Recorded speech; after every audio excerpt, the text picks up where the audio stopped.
Megawati Soekarno Putri, Presiden Republik Indonesia kelima. Megawati Soekarno Putri lahir di Yogyakarta 23 Januari 1947. Sebelum diangkat sebagai presiden, beliau adalah Wakil Presiden Republik Indonesia yang ke-8. Di bawah pemerintahan Abdurrahman Wahid, Megawati adalah putri sulung dari Presiden Republik Indonesia pertama yang juga proklamator, Soekarno dan Fatmawati. Megawati pada awalnya menikah dengan pilot Letnan 1 penerbang TNI Angkatan Udara, Surendro, dan dikaruniai 2 orang anak lelaki bernama Muhammad Prananda dan Muhammad Rizky Pratama. Pada suatu tugas militer tahun 1970 di kawasan Indonesia Timur, pilot Surendro bersama pesawat militernya hilang dalam tugas. Derita tiada tara, sementara anaknya masih kecil dan bayi. Namun derita itu tidak berkepanjangan. 3 tahun kemudian, Mega menikah dengan pria bernama Taufik Kemas, asal Ogan Komiring Ulu, Palembang. Kehidupan keluarganya bertambah bahagia dengan dikaruniai seorang putri, Puan Maharani. Kehidupan masa kecil Megawati dilewatkan di Istana Negara. Sejak masa kanak-kanak, Megawati sudah lincah dan suka main bola bersama saudaranya Guntur. Sebagai anak gadis, Megawati mempunyai hobi menari dan sering ditunjukkan di hadapan tamu-tamu negara yang berkunjung ke istana. Wanita bernama lengkap Diah Permata Megawati Soekarno Putri ini memulai pendidikannya dari SD hingga SMA di Perguruan Cikini, Jakarta. Sementara ia pernah belajar di 2 universitas, yaitu Fakultas Pertanian, Universitas Padjadjaran Bandung pada tahun 1965 hingga 1967 dan Fakultas Psikologi Universitas Indonesia pada tahun 1970 hingga 1972. Kendati lahir dari keluarga politisi jempolan, Mbak Mega, panggilan akrab para pendukungnya, tidak terbilang piawai dalam dunia politik. Bahkan Megawati sempat dipandang sebelah mata oleh teman dan lawan politiknya. Beliau bahkan dianggap sebagai pendatang baru dalam kancah politik, yakni baru pada tahun 1987. Saat itu Partai Demokrasi Indonesia atau PDI menempatkannya sebagai salah seorang calon legislatif dari daerah pemilihan Jawa Tengah untuk mendongkrak suara. Masuknya Megawati ke kancah politik berarti beliau telah mengingkari kesepakatan keluarganya untuk tidak terjun ke dunia politik. Trauma politik keluarga itu ditabraknya. Megawati tampil menjadi primadona dalam kampanye PDI. Walau tergolong tidak banyak bicara, ternyata memang berhasil. Suara untuk PDI naik, dan beliau pun terpilih menjadi anggota DPR MPR.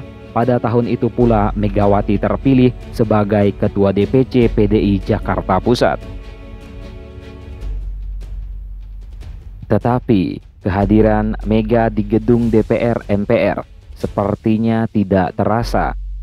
Tampaknya Megawati tahu bahwa beliau masih di bawah tekanan.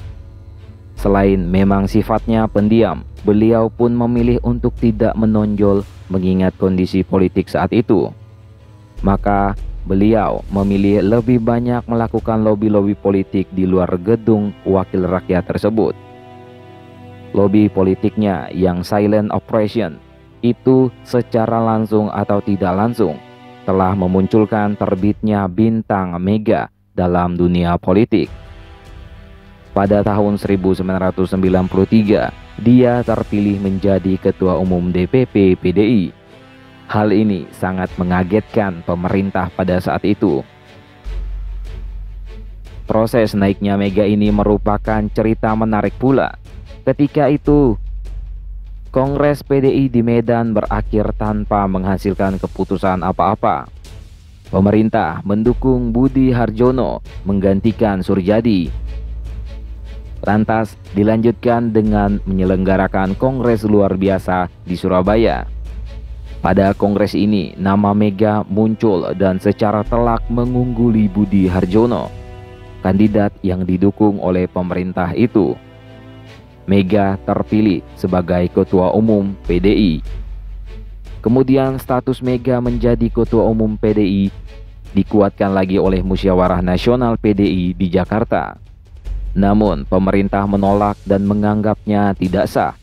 Karena itu dalam perjalanan berikutnya, pemerintah mendukung kekuatan mendongkel Mega sebagai Ketua Umum PDI. Fatimah Ahmad CS atas dukungan pemerintah menyelenggarakan Kongres PDI di Medan pada tahun 1996 untuk menaikkan kembali Suryadi. Tetapi Mega tidak mudah ditaklukkan karena Mega dengan tegas menyatakan tidak mengakui Kongres Medan. Mega teguh menyatakan dirinya sebagai Ketua Umum PDI yang sah. Kantor DPP PDI di Jalan Diponegoro sebagai simbol keberadaan DPP yang sah dikuasai oleh pihak Mega.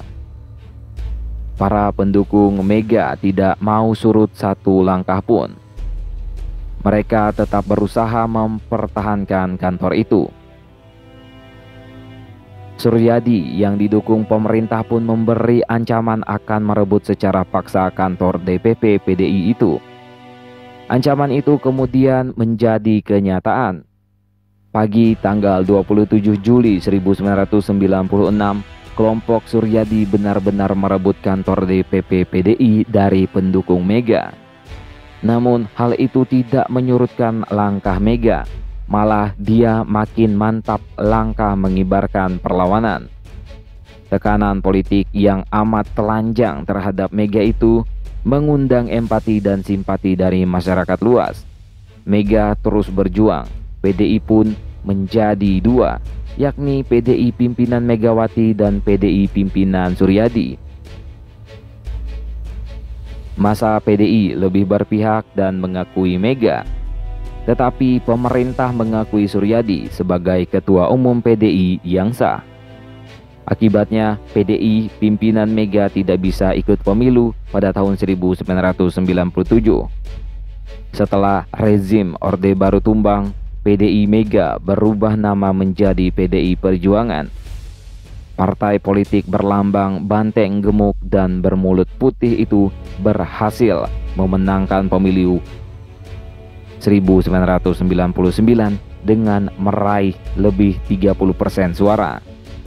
Kemenangan PDI itu menempatkan Mega pada posisi paling patut menjadi presiden dibanding kader partai lainnya. Tetapi ternyata pada SU MPR 1999 Mega kalah. Tetapi posisi kedua tersebut rupanya sebuah tahapan untuk kemudian pada waktunya menetapkan Mega pada posisi sebagai orang nomor satu di negeri ini. Sebab kurang dari 2 tahun, tepatnya tanggal 23 Juli 2001, anggota MPR secara aklamasi menempatkan Megawati duduk sebagai Presiden Republik Indonesia kelima, menggantikan Kiai Haji Abdurrahman Wahid. Megawati menjadi presiden hingga 20 Oktober 2003 setelah habis masa jabatannya. Megawati kembali mencalonkan diri sebagai presiden dalam pemilihan presiden langsung tahun 2004. Namun, beliau gagal untuk kembali menjadi presiden setelah kalah dari Susilo Bambang Yudhoyono yang akhirnya menjadi Presiden Republik Indonesia ke-6.